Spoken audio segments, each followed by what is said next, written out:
Mais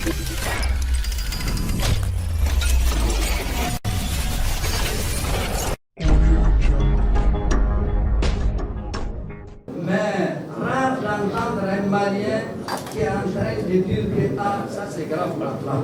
Il y a un métis, je ne sais pas, complice. En tout cas, il y a certaines communautés dans les communes de Kassa, dans les communes de Bamba et autres. Ils imposent leurs principes, ils imposent leurs taxes et ils sont en relation avec certaines communautés. Ce n'est pas seulement les djihadistes qui contrôlent ces zones. Donc, je termine en disant, un, il faut une stratégie nationale d'offre de dialogue. Deux, un débat doctrinal cohérent, conséquent, s'inspirant des expériences positives comme celle de la Mauritanie ou de l'Algérie. La loi d'entente de l'Algérie, aussi bien que le débat britannique est là. Nous avons des gens qui le connaissent, nous pouvons aller voir et tirer quelque chose de positif. Et enfin, pour terminer, il faudrait qu'on évite le communautarisme. Attention, si chaque communauté s'élève et dit que moi je suis telle communauté, nous risquons de disloquer notre pays. Aujourd'hui, chacun doit se lever pour montrer sa voix, mais à un moment donné, les communautés ont des points communs, qu'ils soient du nord, du centre ou du sud, chacun a des alliés. Donc il faut qu'on trouve un cadre national pour montrer aux gouvernants, voilà ce qui est utile pour notre pays. Et je terminerai en vous donnant cette formule du roi Genzo d'Aboumé, 1818-1858. Il a dit ceci: si tous les enfants du pays venaient par leurs mains et assemblés, boucher les trous de la jarre percée, le pays sera sauvé. Je vous remercie. C'est dans ce cadre-là que cela. Nous étions au lancement de la caravane nationale de la réconciliation. La caravane vient de prendre le départ. Et c'est pourquoi nous avons pris le retard. Mais d'ores et déjà, je tenais à remercier et à féliciter très sincèrement les organisateurs de cette conférence de débat, qui vient en tout cas apporter, donner un autre éclat à la semaine. Ce débat est extrêmement important parce que ça permet aux uns et aux autres de se parler en face. Donc, je suis venu tomber sur la communication de M. Ba, que je connais très bien. Je le félicite, je le remercie et à travers lui, je salue tous les autres conférenciers. Donc, je leur dis courage, je leur dis bravo pour la qualité de communication. Donc, à ce titre, je voudrais dire tout simplement, je suis tombé sur un dernier mot, il parlait de communautarisme. Une nation, c'est plusieurs communautés. Une nation, c'est l'harmonie entre toutes ces composantes. Ce qu'on appelle le Maurice Lévy, c'est ça. Une société, c'est les prescrits et les proscrits. Une société, c'est un ensemble de règles pour permettre à tout un chacun de trouver sa place dans la société, dans la paix, dans la culture. Donc cette conférence, de quel ensemble est allié, je vous dis bravo, je vous dis félicitations et bonne continuation. Le Mali a aujourd'hui besoin de ça. Il faut que tout le monde se parle. Il y a des questions qui fâchent, mais on peut en discuter. Pour le bien de ce pays, on peut en discuter. Donc, sans plus tarder, sans pouvoir vous poser la parole, encore une fois, je salue quel Ansar est allié et je remercie tous les conférenciers pour la qualité des contributions. Sur ce, je vous remercie et je vous souhaite à tous un bon débat et surtout une bonne journée. Je vous remercie. On enlève les femmes, on enlève les enfants, on fait de ça des otages. Ça c'est grave. Et il y a une métisse, personne ne parle de ça, personne ne condamne, mais ça c'est grave ça. Ça nous on ne comprend pas. Ça pas les Maliens, moi. Si c'est des Maliens, il faut que les autres Maliens quand même condamnent ça. Il faut que les Maliens condamnent, les associations, hein? les droits de l'homme. Il faut que l'on condamne. S'il y a des Maliens auxquels, si on les touche, on en parle, on fait des deuils. Et une partie du Mali, si Meleka part, si Gao part, Kidal va partir, Tombouctou va partir, Mopti va partir. Donc, saisissons l'occasion dès maintenant. Dès maintenant, saisissons l'occasion. Monsieur Ba, merci, il a fait des diagnostics tout à l'heure, c'est clair. Je le remercie beaucoup pour ça. Et tout ce qu'il a dit, c'est une vérité. Donc, la réconciliation, mais nous travaillons pour ça. Toutes les autorités coutumières et tout le monde travaille pour la réconciliation. Mais ceux qui sont en train de mourir, ils sont là-bas, c'est des réfugiés. Ils sont autour de la ville de Gao, dans Songo, des Kiral, des milliers et des milliers, tous nos animaux sont partis. Ils font le caribou, c'est des mangas aujourd'hui. Mais nous, on ne saisit pas ça. Comment on va se réconcilier? Mais comment on va se réconcilier? Ils ne sont pas les Maliens, ça. Il n'y a pas un deuil, il n'y a rien. Ça, c'est quoi ça? Il faut que pour qu'il y ait une vraie réconciliation, il faut que ce qui arrive à un de nous, il faut que les autres le sentent. Quand Sebou sera dans ces conditions, quand Sikasso sera dans ça, mais on va faire le deuil, tout le monde va crier, ouais, on va le faire. Mais il faut que ça soit la réciprocité. Il faut que ça soit unitaire, un pays unifié. Ça. Donc, le monsieur Hama a parlé de Tondemi. Il dit que ça sera finalement refuge des Or-la-Roi. Ça là. Comme M. Ba a fait le diagnostic des Ba, il dit que c'est clair. Et nous sommes d'accord avec ça. Bon, en tout cas, je remercie tous ceux qui ont intervenu. Ils ont posé le problème. Et la coordination on vous remercie beaucoup. Vous avez permis quand même d'étaler les situations dans la nature. On vous remercie. Et nous sommes pour la réconciliation. Nous sommes maires. Il faut que ça soit, quand il y a un problème quelque part, il faut que tous les Maliens se sentent concernés. Tout ce qui. Et puis, le problème qui est au nord maintenant, l'armée ne peut pas l'arrêter seule. C'est tout le monde, c'est toutes les communautés. Il y a quelqu'un qui a parlé de communauté tout à l'heure. C'est les communautés qui doivent se donner la main, aider l'armée avec les renseignements, avec les moyens pour mettre fin à ça. Sinon, ça va arriver partout. Ça, je vous dis, merci. Vraiment, le Mali est gâté. Merci, bonjour. Moi, c'est Younous Mohamed Ibrahim Meiga, chef de village de Sanakoura dans la commune de Rarousse, secrétaire administratif adjoint du collectif intégrateur des Zoumouchars et alliés de la région de Toronto. Les gens me disent souvent honorable parce que j'ai été élu député et j'ai quitté l'Assemblée. Mais je suis fier de cela. Monsieur le Président de la Coordination, Messieurs les conférenciers qui nous ont gratifié de très bons exposés, bonjour. Monsieur le maire, bonjour.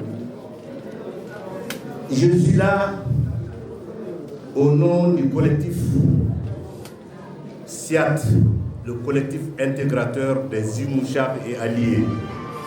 Quelqu'un sont Irganda de Gourmararous et je suis dans tous les bureaux d'Irganda.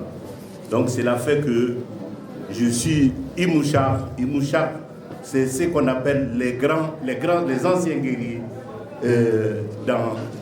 qui ont lutté. C'est lui qui a dit Firoun là. Quand il dit Firoun, seulement il dit Imouchar. Je suis accompagné ici et à notre tête, M. Mohamed El-Midi Abdrissa, qui est le premier vice-président et maire de la commune d'Elbomo, M. Moussa Akelmouner, maire de la commune de Gossi, trésorier général du SIAT, Nasser Oumar, premier adjoint au maire de la commune de Kiampour, de Sarda-Giri, premier adjoint du trésorier, Ataïb Agavadi, membre du SIAT, représentant de la SIAT, représentant de l'Arabie Saoudite, Hamad Chirfi, qui est président du Recoutrat de Gourmand-Larousse et secrétaire à la communication initiale. Et je suis à côté de Ablaï Mako qui est membre aussi initial. C'est pour dire que nous sommes un peu partout. Il y a Mohamed Ahmed qui est le maire de Dofana aussi. Il est vice-président d'ICIAT. Donc c'est au nom de notre président Ibrahim Ag que nous sommes là pour répondre à l'appel de la coordination des Kalansar. Coordination à laquelle nous disons vraiment merci pour l'invitation et nous les félicitons pour les actions posées depuis leur création. Nous sommes deux associations qui avons les mêmes objectifs. Et nous avons, depuis notre création, nous avons été toujours aux côtés des autorités de la transition pour le retour de la paix, particulièrement généralement dans le Mali, mais particulièrement et singulièrement dans la région de Tombouctou. Nous pensons que avec nos 212 villages et fractions, nos 115 élus et les 16 maires dans 22 communes, nous pensons que nous pouvons parler au nom des populations pour le retour de la paix et le développement qui les intéresse. Nous interpellons ici toutes les associations, les autorités à appliquer l'accord d'Alger. Parce que comme un exposant l'a dit, même si l'accord n'a pas été appliqué encore, elle a empêché quand même les belligérances. Et on n'a plus entendu les bruits de fusils qui dérangeaient nos parents au nord.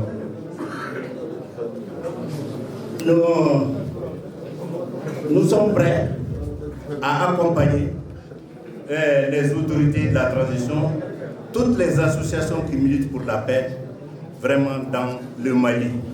Parce que nous allons dire qu'on a assez parlé. On a assez parlé. Et M. Ba l'a dit, il dit qu'il n'y a pas vraiment un programme de dialogue communautaire avec vraiment au bout du rouleau ce qu'on donne au niveau malien. Vraiment, c'est là à trop durer. On a fait des rencontres intercommunautaires, intracommunautaires, des rencontres communautaires, mais jusqu'à présent, on n'a rien vu. Donc, il y a lieu de s'élever et d'aller sur le terrain, vraiment ramener nos populations. Mais on ne peut la faire aussi que quand il y a l'administration à côté et le retour de l'entière sécurité des populations. Vraiment, c'est ça qu'on demande. Et vraiment, le CIAT, en tout cas, est prêt à accompagner qui va pour le dialogue communautaire dans tout le Mali. Merci, merci beaucoup. Mais seulement, j'ai un mot qui n'est pas du CIAT, c'est de moi. Moi, je pense que tous ceux qui parlent et qui crient trop pour vraiment mobiliser les autorités n'arrangent pas le pays. Dire ce que les autorités doivent faire n'arrange pas le pays. Il faut qu'on soit derrière les autorités et leurs mots, on l'applique. Mais ce n'est pas à nous de leur dire il faut faire ceci, il faut chasser l'amunissement, il faut faire. Mais vous ne savez pas qu'actuellement, dans certaines zones, il n'y a que la clôture de l'amunissement. Dans certaines zones, il n'y a que la clôture de l'armée. Quelqu'un, l'honorable qui vient de parler là, il l'a dit, il dit qu'à Gao, ça ne va pas, mais il ne reste que la ville de Gao. Mais c'est dans les grandes villes aussi qu'il y a les théories, il y a les enlèvements, il y a les règlements de compte. Pourtant, il y a l'armée. Donc, le Mali ne se limite pas à Bamako ou à Kati seulement. Le Mali, c'est tout le Mali. Et chacun est malien. Et nous voulons que le Mali prospère. Merci beaucoup. Kalansar est allié. En tant qu'acteur, j'ai seulement 2 mots à dire. On parle de réconciliation. Que Dieu ramène la paix quand même au Mali.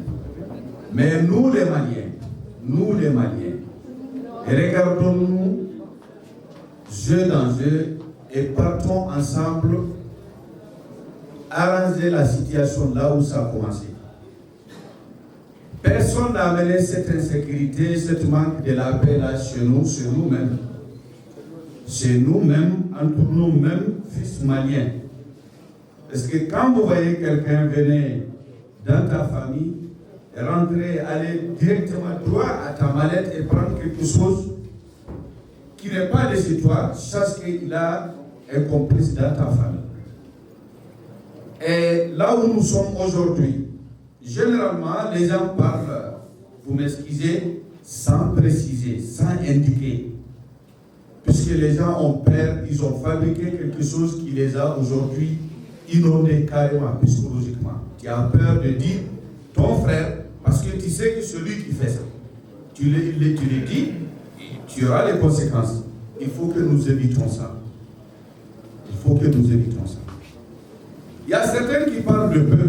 Aujourd'hui, les djihadistes, rare quelqu'un qui le dit dans sa bouche. Rare. Il faut remarquer l'intervention de tout le monde. Réconcilions-nous entre nous. Mais réconcilions sur quoi? On ne peut pas sensibiliser sans choquer. C'est quelqu'un choqué qu'on doit sensibiliser et réconcilier.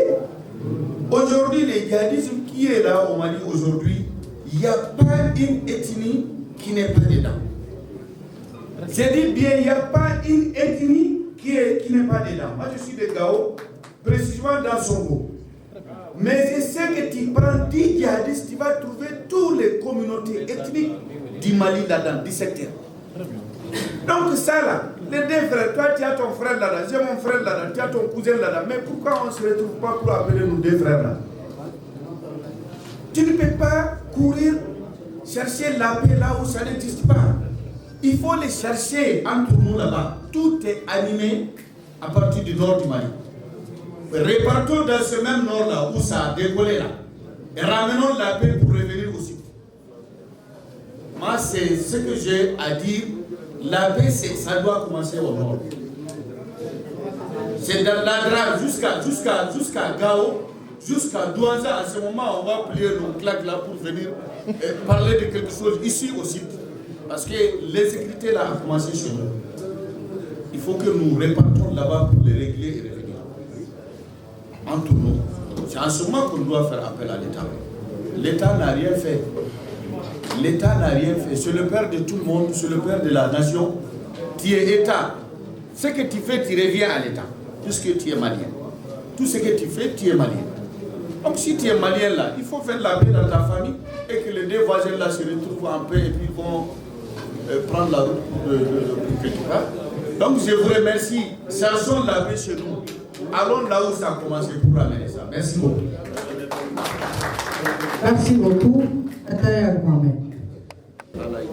Donc je pense à saluer d'abord la coordination pour l'initiative, mais aussi la participation et la mobilisation diverses qu'on a constatées ce matin. Je suis un originaire de Tombouctou et particulièrement de Gundam. De ce fait, je ne peux pas faire économie de ma présence. Par ailleurs, je suis aussi chef de délégation de la CEMA au comité de suivi de l'accord de paix, l'accord d'Alger. Donc le comité de suivi qui est l'organe qui coordonne, n'est-ce pas, la mise en œuvre et le suivi de l'accord. Ici je viens parce que pour nous, la CEMA, dont je suis membre, soutient et encourage toutes les initiatives organisées par des entités, qu'elles soient communautaires ou associatives, ou des personnalités importantes du pays, qui vont dans le sens de la paix, de la cohésion nationale, de la réconciliation, du vivre ensemble. Et cette semaine qui a été lancée par le gouvernement et qui est aujourd'hui soutenue par cette coordination a tout son sens. Dans mes propos, j'aimerais juste dire que la réconciliation et la paix ne sont pas des fins en soi. Ce sont des moyens par lesquels on crée des conditions de développement durable. Donc ces moyens-là, il faudrait quand même, en parlant, il faudrait savoir à quel stade des choses il faut les mobiliser. Et la réconciliation, elle est transversale. Elle n'est pas que sentimentale, elle n'est pas que passionnelle. Elle est dans l'institutionnel, elle est dans la gouvernance, elle est dans le vivre ensemble, elle est dans le développement. C'est quand on réconcilie les visions, quand on réconcilie les approches, quand on réconcilie la façon de comprendre l'État, la justice, n'est-ce pas, le développement et tout le reste, qu'on réconcilie aussi une nation. Donc, de ce fait, pour nous, la réconciliation n'a pas de condition. On peut la faire avant, on en a besoin avant, mais aussi on doit la consolider après. Et sa consolidation réside dans comment on établit clairement les cadres de vie communs. Notre pays, on aime beaucoup mettre en avant notre diversité. C'est très beau dans cette salle. Moi avec mon turban, mon voisin, mon frère avec son chapeau, son style à lui, les miens. À droite, un autre Malien dans un autre style. Il aurait pu être en tenue de Keïda. C'est très beau, mais il faut que ceci soit reflété dans notre système de gouvernance. C'est cela qui fait l'État-nation. Le Mali, comme le dit Ousmane Sy, un grand chercheur, ancien ministre, il dit que le Mali est une nation à la quête d'un État. Et un État, ce n'est pas un bien commun, ce n'est pas un bien individuel, ce n'est pas juste une partie. Je vois les gens s'inquiéter que les choses s'approchent vers une partie du pays et qu'il faut aller traiter ailleurs. On est d'accord que c'est nous d'abord le problème. Je suis convaincu, et je m'arrêterai là, pour dire à toutes les tendances, la contradiction d'opinion, elle est très claire, elle a tout son sens. Mais je suis convaincu que si ensemble, on arrive, pendant cette génération, 60 années ou plus après l'indépendance du Mali, à définir un pacte de coexistence, un pacte de paix, un pacte social de vivre ensemble, on pourra clairement parler du Mali Koura, du Mali nouveau, qui est aujourd'hui à la une de toutes les ambitions et de tous les discours. Mais on ne les fait pas par les discours. Les auteurs de la transition ont parlé d'une nouvelle constitution. C'est une offre extraordinaire, pour nous en tout cas. Une nouvelle constitution, en parler, est un courage politique très, très fort. Et de ce fait, c'est par cette nouvelle constitution, cette loi fondamentale de la nation malienne, qui va établir les cadres de vivre ensemble sur tous les plans. Parce que la réconciliation, elle est transversale. Et la paix, de vivre ensemble, sont des éléments de la gouvernance. Et si on arrive à faire cela, je suis convaincu qu'on trouvera un cadre idéal de vivre ensemble, tout en évitant tout ce qui pourrait nous diviser. Les Bambara disent, pour qu'un reptile puisse trouver une place au mur, il faudrait qu'il y ait un passage. Et si on arrive à créer ces conditions de vivre ensemble à travers l'institutionnel, à travers la gouvernance, à travers la justice, le développement et tout le reste, je suis convaincu que tous ces problèmes seront derrière nous. Voilà mon message ici, fraternel, et dire que je salue tous ceux qui sont là. Je sais que les gens sont divergents sur beaucoup de questions et ils ont le droit d'être divergents. Et cette divergence qui fait la richesse de nos opinions et de la construction positive. Dieu merci.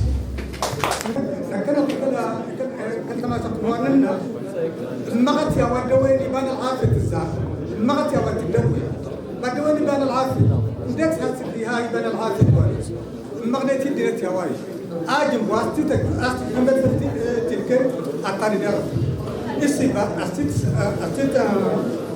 أستيت جراسة في النص هاري ناس المغنيتي أود دوينا يبان العافية تزار هذا سكنين إنك وريه كالمالي فلدينا تميم وتندغى مالي كتم وقت الله يدك دغى فامن فالورا اللي كالمالي كتسل كلمة بيار راس لا كوميتي ما كتماشى جال خرجين يا كراشن تايت نهار كوارا جاونا خرجين ميرسي Merci beaucoup.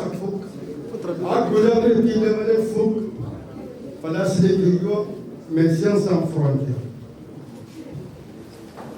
Donc, quand on commence, on a marre. تمجد أن تكافأ في النتيجة في عبارها. ما مساوية با وجه أسنسن بيك فلك ولا تجاب تنتم تجاب لول هاون تجاب تميت تجاب تني أبغى ما تجيب جنبك أكاد وها وكيلا هاكا أهان فولا أهان كوكارة أهان هتا أهان داربا عندمني قادر عند قادر قلت لا تبسط اسود يفته يهشت هذه دولة تبسط مصر أنا سنة تيجاوت أوين تناسيتاونا كونسيلياسيون دينوان المن كان فكا هرنيان الدبارة بين ما رسيدا وان مالك نتغزم وانت مكغسان المادي ما بريزيدانت نسمة يجود بملوك هذا بنت اللي عايتيلا ونفولا عربا بمبارة يهاتا يكادودا يبكي زمان كادو يهار غير مارجين الدبارة تسوليسيو تاسما وليمو كان ذيك ينوالهم ينتصر وقت يتفرق إذا من les cœurs d'abord les cœurs d'abord fait des conciliations bon merci awa gouda majal douana na boliti ja falas kan di la rasla ministère conciliation le le fouk la kidari de Mohamed Okessa a kuna l'ensemble a kuna qui donne le fouk on parle de quoi on parle mais que voilà fa ne ko binda be yare wa woni kanyu ma wada tampo kala ko be fu mali hawita e kala ko gol goto so ba la to mo so do wada ka na fore fu ala mali atene kam hakka jafo on Koulibaly Fatmata, la présidente du réseau La Paix des femmes de Bounam et coordinatrice de l'ONG CELEC, une ONG qui intervient aussi dans le domaine de la santé et de la cohésion sociale. J'ai écouté avec un grand intérêt tout ce qui a été exposé ici aujourd'hui. Je remercie les exposants et je remercie aussi la communauté Kelensa et ses alliés. En réalité, à mon entendement, tout ce qui a été dit ici aujourd'hui, c'est quelque chose dont tous les participants de cette salle se sont en appropriés il y a longtemps. Donc, il est temps qu'on traite le mal par ses causes et non par ses signes. Là où nous sommes aujourd'hui, tout le monde parle de paix et de paix durable. Pour cette paix durable, qu'est-ce qui a été fait concrètement? Prenons l'exemple de Boundam aujourd'hui. Il est très difficile pour un Boundamien de quitter Boundam pour Tombouctou sans se faire agresser. Pour les hommes, c'est bon. On vous prend tout. Peut-être que vous avez parfois une gifle ou bien deux. Mais pour la femme, elle se fait violer. Chaque fois, et quand elle se fait violer, ce viol, elle peut le partager avec qui? Avec personne. Elle pleure toute seule. Elle souffre toute seule dans sa peau. Et là, on nous parle de paix. Qu'est-ce qui se fait? Qu'est-ce qui se passe pour cette paix? Rien. Cette salle climatisée est remplie de personnes aujourd'hui. Je m'excuse, mais permettez-moi de parler parce que j'ai une peine de cœur. Et cette peine de cœur n'a pas de nom. Les personnes qui sont dans cette salle aujourd'hui, ce sont des victimes indirectes. Peut-être les 80% sont des victimes indirectes. Mais les victimes directes sont à la base. Donc cette peine dont on espère, on doit commencer la sensibilisation à la base. Parce qu'on ne peut que compatir à leur douleur, on ne peut pas la partager. Quand cette sensibilisation se commence à la base, les gens vont s'approprier et s'adapter à ça. Il va arriver un moment donné où les gens vont extérioriser leur peine de cœur. Après l'extériorisation, il est sûr qu'un pardon viendra. Quand ce pardon arrivera, la paix peut en suivre. Sans ça, il sera très difficile qu'on atteigne cette paix dont on espère.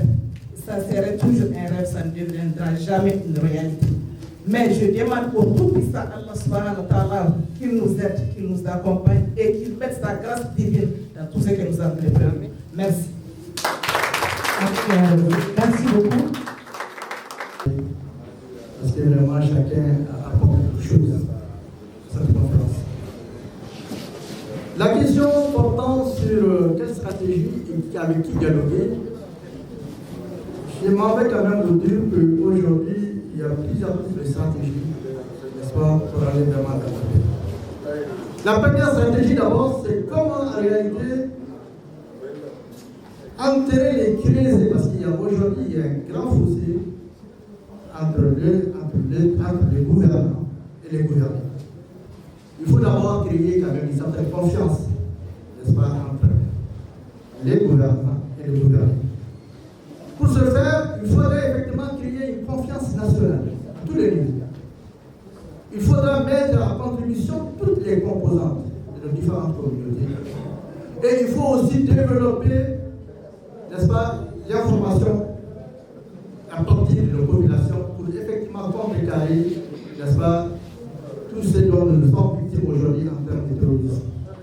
Et tant qu'il n'y a pas une confiance entre nos communautés et l'État, eh bien, l'ennemi a toutes les chances, n'est-ce pas, de s'infiltrer et de faire vraiment des dégâts énormes. Maintenant, avec qui il faut dialoguer? Je crois que tout le monde sait avec qui il faut dialoguer. Et pour ce faire, moi, je vois 3 paliers. Le premier palier, d'abord, qui sont en réalité les sources de financement? N'est-ce pas, à ces terroristes? Qui sont les sources de financement? Le deuxième palier, quels sont ceux qui appuient du point de vue logistique ces terroristes? Et le troisième palier, quels sont les vrais acteurs sur le terrain? À mon humble compréhension, en ce qui concerne les sources de financement, tout le monde est dit ici.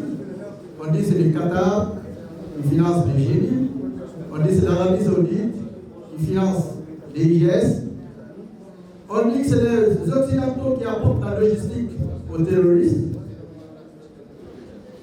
Donc s'il y a lieu vraiment de négocier, c'est d'abord avec eux qu'il faut commencer, d'État à État, pour que cela s'arrête.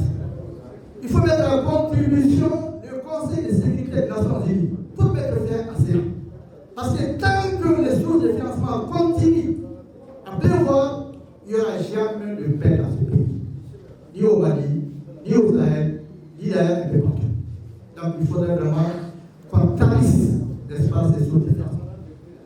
Ceux qui apportent la logistique, il faudrait également, au même titre, n'est-ce pas, mettre en contribution les différents organismes, que ce soit le Conseil de sécurité des Nations Unies, ou que ce soit le Conseil de sécurité de l'Union africaine. Il faudra vraiment les mettre en contribution pour qu'effectivement cela s'arrête.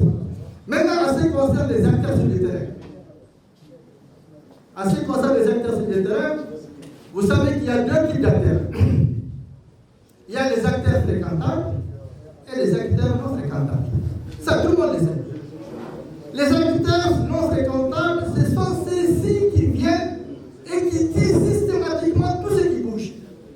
Que tu sois personne humaine, ou que tu sois un animal, ou que tu sois n'importe quoi, on assassine tout le monde, on détruit tout sur le passage, et n'est-ce pas, on fait déplacer les autochtones de leur terroir d'origine. Ceci, de mon humble compréhension, ne sont pas des gens fréquentables. Il faut plutôt trouver les moyens nécessaires pour les dégoûter de notre terroir. Par contre, nous avons ceux qui sont fréquentables et qui sont même ici de nos populations. Ceci, qu'est-ce qu'il revendique aujourd'hui? Il revendique la charrette, il revendique le partage du pouvoir, ça. Il revendique la valorisation de la justice transitionnelle. Mais ça, c'est des gens qu'on peut fréquenter. C'est des gens avec lesquels on peut discuter. Les djihadistes même a pris naissance où? C'est en Afghanistan.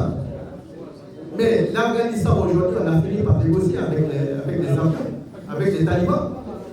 N'est-ce pas? Pourquoi alors ne pas négocier avec ceux-là qui sont là aujourd'hui? N'est-ce pas? Qui sont d'ailleurs fréquentables. S'il vous plaît, moi, les bruits là.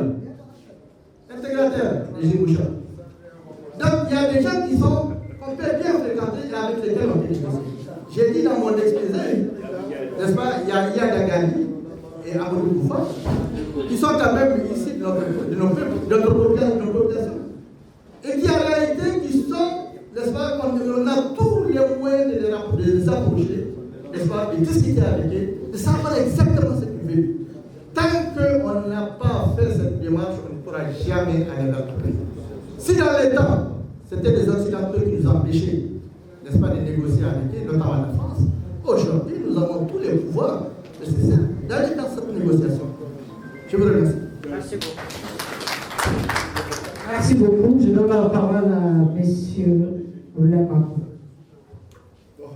Je vais essayer d'être très bref.